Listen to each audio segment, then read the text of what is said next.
Il y a deux sortes de réalisateurs. Il y a les réalisateurs qui aiment leur caméra et il y a les réalisateurs qui aiment les comédiens. C'est pas les mêmes. Si je travaille avec un réalisateur comme Roman Polanski, qui sait exactement ce qu'il attend des acteurs, qui est extrêmement précis dans sa direction d'acteur, je peux faire un choix de propositions d'acteurs qui sont beaucoup plus à l'écoute et un choix en même temps beaucoup plus large. Par contre, si je suis avec un réalisateur qui a la première prise dit oui c'est bien, ou qui ne sait pas diriger les comédiens, j'ai intérêt à choisir des acteurs qui ont aussi des formations de ligue d'improvisation, qui ont un vrai cursus de théâtre, qui ont de la précision dans le jeu, qui ont assez de confiance en eux aussi pour donner au réalisateur ce que lui-même ne sait pas formuler, verbaliser.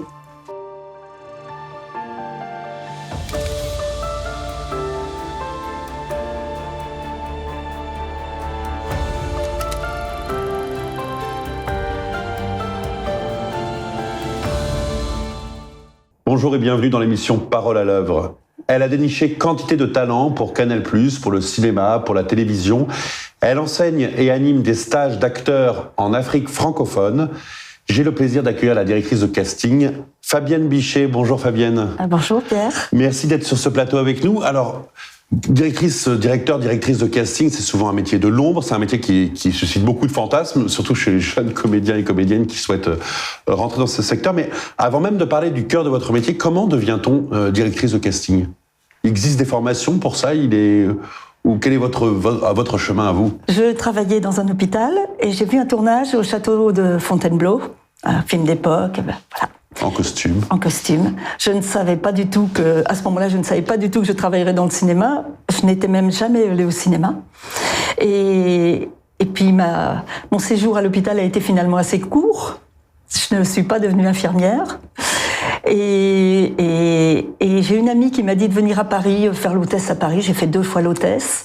Le responsable des hôtesses a dit, toi, tu vas pas faire l'hôtesse, tu vas t'occuper de trouver les hôtesses. Enfin, il avait déjà détecté cette capacité empathique et cette facilité pour moi d'aller vers les autres.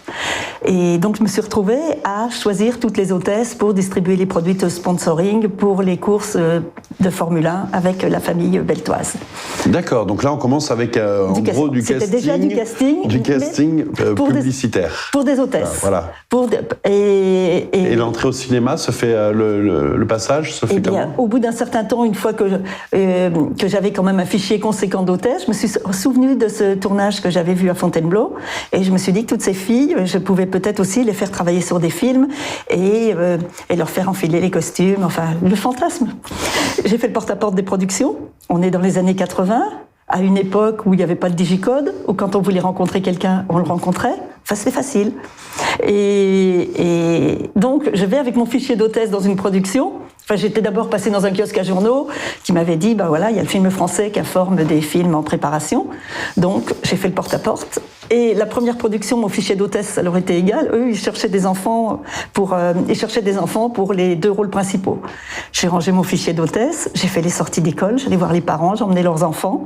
Pareil, on était dans une époque où on me faisait confiance. Ça allait pas, je ramenais les enfants chez eux, j'en rencontrais d'autres le lendemain, je les amenais à la production jusqu'à ce que je trouve les enfants. Et ensuite, j'ai pu enfin... C'était quel film ? C'était L'école est finie d'Olivier Nola. Mmh. Et donc après, la production a eu plus envie de travailler avec moi qu'avec une agence de mannequins enfants. Et ensuite, j'ai encadré les enfants et je m'occupais des enfants sur le tournage. Ça a été ma première expérience. Évidemment, à partir de là, j'ai commencé à aller au cinéma. Je suis allée au Festival de Cannes tout de suite. Je connaissais personne, j'avais pas d'argent, donc je ne faisais que voir des films, manger des sandwichs et voir des films pendant 10 jours. J'ai découvert à ce moment-là que le monde ne s'arrêtait pas à la France. Le cinéma est devenu ma passion. Je n'ai pas imaginé une seconde avoir une autre vie que celle-là. Donc j'ai commencé par les castings figuration. Après, le deuxième film, c'est pareil, mon fichier d'hôtesse, ça les intéressait pas du tout. Par contre, ils voulaient 20 vieilles femmes pour tourner à poil dans un hammam. Là non plus, j'étais jamais allée dans un hammam. Et je suis allée danser avec les mamies à la coupole. J'ai trouvé 20 vieilles dames pour tourner nues dans un hammam. Et là, le directeur de production, ensuite, il commençait le film Le Dernier Métro de François Truffaut. Ouais. Là, j'ai pu enfin faire film d'époque, faire travailler toutes mes hôtesses, leur faire enfiler les belles robes comme j'avais vu au château. Et c'était le début d'une voie royale. Par la suite, j'ai fait Tout feu, tout flamme de Jean-Paul Rapneau. Et puis j'ai rencontré Dominique Besnard. Dominique a beaucoup compté pour moi. Dominique, il disait partout, il y a une petite jeune qui démarre, elle est formidable. Qu'est-ce que ça m'a aidé? Donc j'ai vraiment fait des gros films. Diane Curie, j'ai fait un camp de concentration avec 500 personnes dans un camp de concentration à Perpignan. J'ai fait un James Bond, j'ai vraiment fait tous les plus gros films du marché des années 80. C'était quel James Bond? Never Seen, Never Again. Et puis pendant ce temps-là, évidemment, j'apprenais mon métier, donc j'allais beaucoup au cinéma, j'allais énormément au théâtre, parce que sur les tournages, je rencontrais les acteurs qui m'invitaient au théâtre. Donc j'ai découvert aussi le théâtre par cette occasion. Mais quand je dis beaucoup, je faisais que ça. Ou je travaillais, ou j'étais au théâtre, ou j'étais au cinéma. Je faisais mes fiches, et il m'a fallu quand même bien 10 ans pour commencer à me sentir légitime comme directeur de casting. Pour me sentir légitime, donc pour qu'on me considère comme légitime aussi. Pourquoi? Parce que si tu crois pas en toi, pourquoi veux-tu que quelqu'un croie en toi? Et pourtant, les expériences que vous aviez eues jusqu'à présent, y compris les premières, ont tout de suite fonctionné.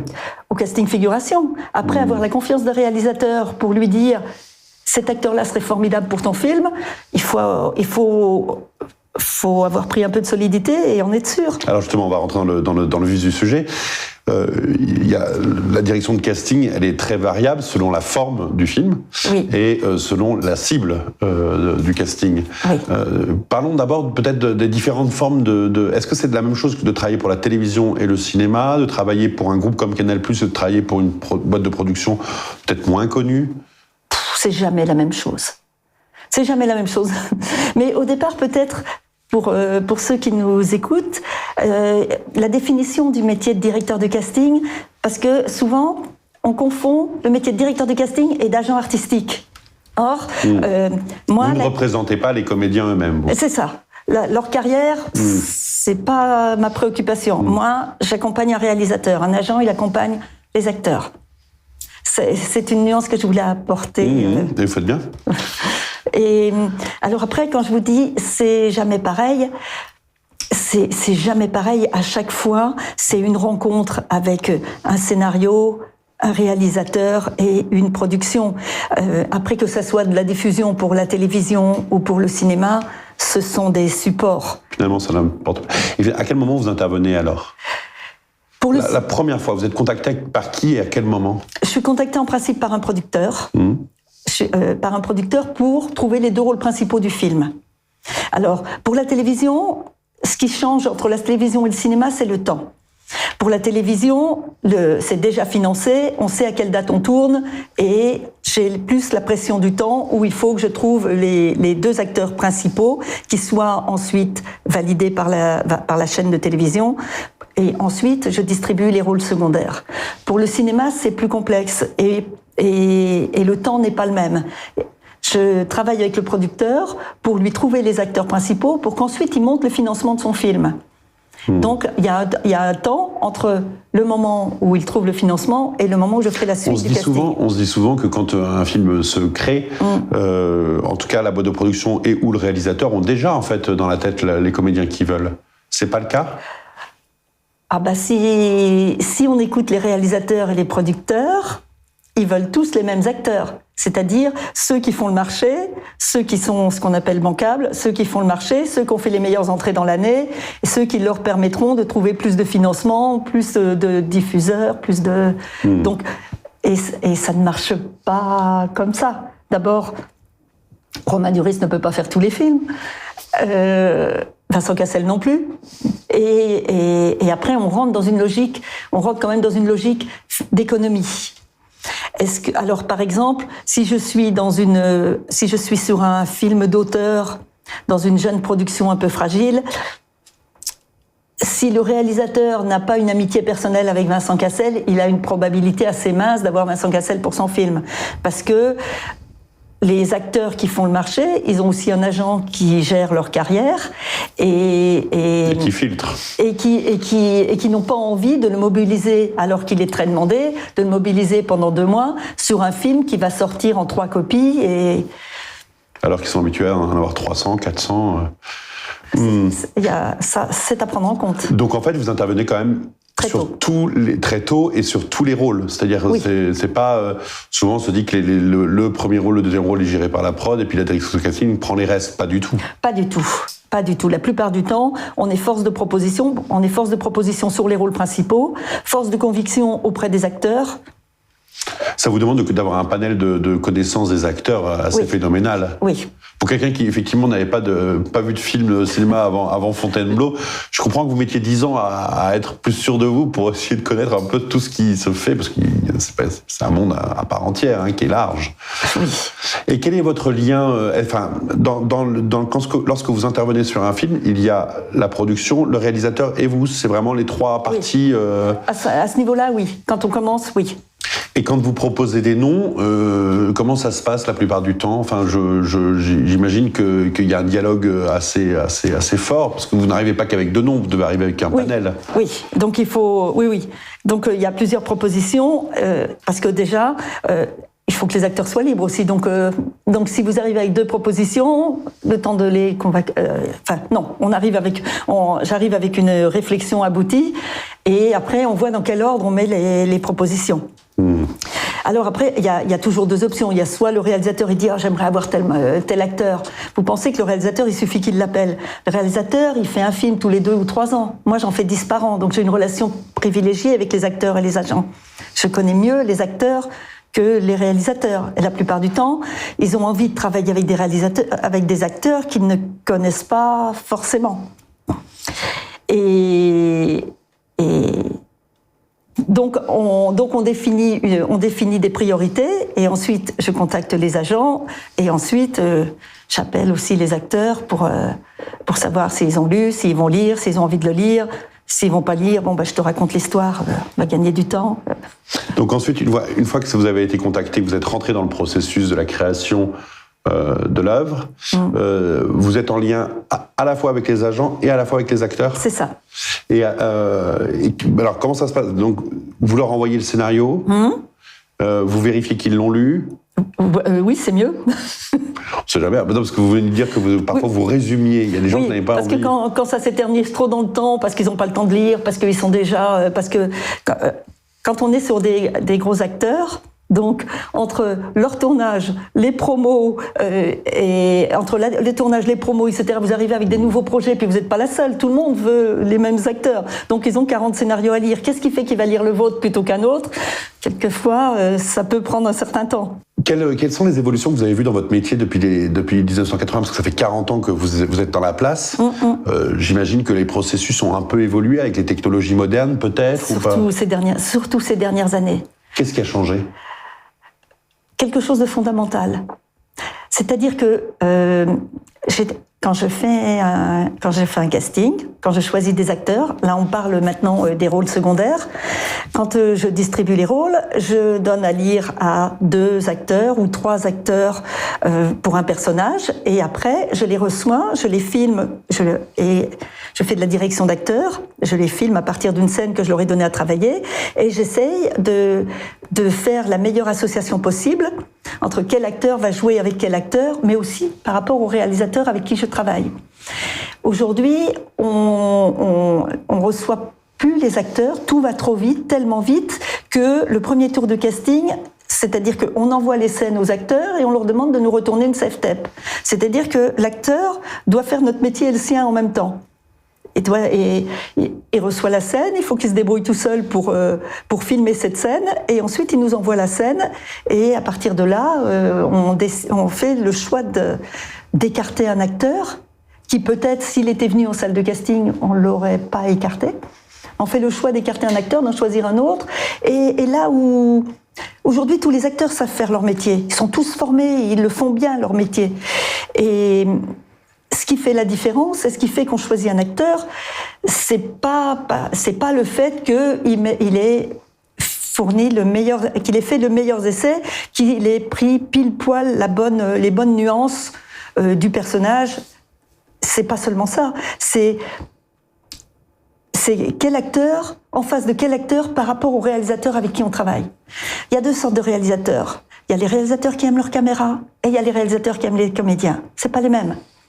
Et quand vous travaillez pour un réalisateur qui est plutôt un réalisateur photographe, qui est plus à... Vous avez des noms pour ces deux catégories ou vous souhaitez peut-être pas Mais, par exemple, si je fais un travail, si je travaille avec un réalisateur comme Roman Polanski, qui sait exactement ce qu'il attend des acteurs, qui est extrêmement précis dans sa direction d'acteur, je peux faire un choix de propositions d'acteurs qui sont beaucoup plus à l'écoute et un choix en même temps beaucoup plus large. Par contre, si je suis avec un réalisateur qui à la première prise dit oui c'est bien, ou qui sait pas diriger les comédiens, j'ai intérêt à choisir des acteurs qui ont aussi des formations de ligue d'improvisation, qui viennent aussi, qui ont un vrai cursus de théâtre, qui ont de la précision dans le jeu, qui ont assez de confiance en eux aussi pour donner au réalisateur ce que lui-même ne sait pas formuler, verbaliser. Donc ça, c'est pas le même travail. De la même façon que si je travaille avec un jeune cinéaste et que je lui mets par exemple un acteur qui est cérébral avec un acteur qui est instinctif, ça peut être compliqué pour lui. C'est-à-dire que forcément, au tournage, il y en aura un des deux qui sera pas bon. C'est pas en soi que l'acteur est mauvais, c'est que un acteur qui est cérébral, il va avoir besoin de plusieurs tours de chauffe et de jouer la scène plusieurs fois avant d'optimiser et de donner le meilleur résultat, alors qu'un acteur est instinctif, plus on refait la scène, plus il se demande ce qu'on attend de lui, plus il est perdu. Donc on a ce décalage que les réalisateurs savent pas toujours gérer. Donc la rencontre, la personnalité de l'acteur, quelle sorte d'acteur c'est et quel acteur on fait jouer ensemble, c'est au-delà d'être bon. Et est-ce qu'il y a des acteurs que vous avez, ou actrices, que vous avez contribué à révéler et dont vous êtes particulièrement fiers? Louise Bourgoin. Louise Bourgoin. Que j'ai amenée sur la météo de Canal+, et qui derrière a fait la carrière que vous connaissez, par exemple. C'est déjà un beau nom. Eliam Abbas, qui n'avait encore jamais eu de rôle principal, à qui j'avais fait jouer le rôle principal sur Satin Rouge, le film de Raja Amari, qui aussi fait une belle carrière. Et dernière question, ça porte sur votre formation auprès des acteurs et actrices d'Afrique francophone. Qu'est-ce qui vous a amené là-bas? Qu'est-ce qui vous a donné l'envie de faire ça? Il y a une raison? Oui, ça fait quand même très très longtemps que je fais du casting et je cherchais à diversifier mes activités et je cherchais quelles compétences j'avais qui étaient transposables où je serais légitime tout de suite. Et j'ai eu envie de passer à la formation. Ça fait 30 ans que je suis derrière ma caméra, que je dirige des comédiens.